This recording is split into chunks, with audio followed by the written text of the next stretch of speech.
Elle a eu une expérience formidable. En découvrant, quand elle a travaillé très jeune dans les cabarets de Montmartre, qu'est-ce qu'elle a pu côtoyer comme sorte de gars? Probablement, que je n'ai pas connu, moi. Je suis arrivé bien après. C'est ce qui lui a permis peut-être de faire la différence. Et Marlou, elle a connu, j'en ai entendu parler. Sans déconner, mais j'en ai entendu parler beaucoup. Et puis elle s'est sortie de cette boue.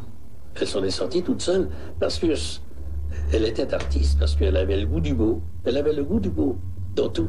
Le choix n'est pas seulement dicté par l'intelligence, il est aussi guidé par la sincérité. Et ce qui fait qu'Édith a eu tellement de succès, de chansons qui ont été vraiment collées à son personnage, à sa peau et à sa vie, c'est qu'aussi elle était sincère, n'est-ce pas? C'est qu'au lieu de raconter des histoires, elle avait vécu des histoires.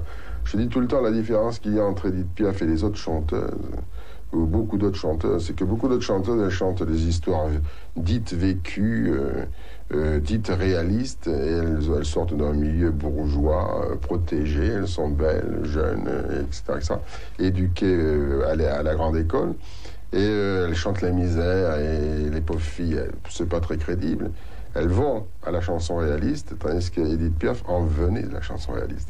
Et on parle beaucoup mieux d'un pays dont on revient que d'un pays où on va.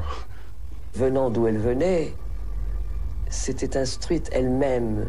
Elle avait fait en sorte de rencontrer des gens qui l'avaient convertie à la lecture. Vous savez qu'elle était assez cultivée, Édith. C'était nouveau, si vous voulez. Mais elle a fait en sorte de connaître non seulement les écrivains, mais les musiciens, les peintres. Elle a voulu tout connaître. C'était une femme d'une curiosité insatiable.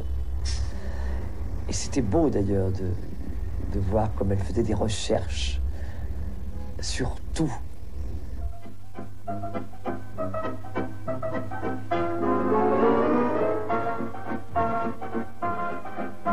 Le succès grandit, les hommages se multiplient.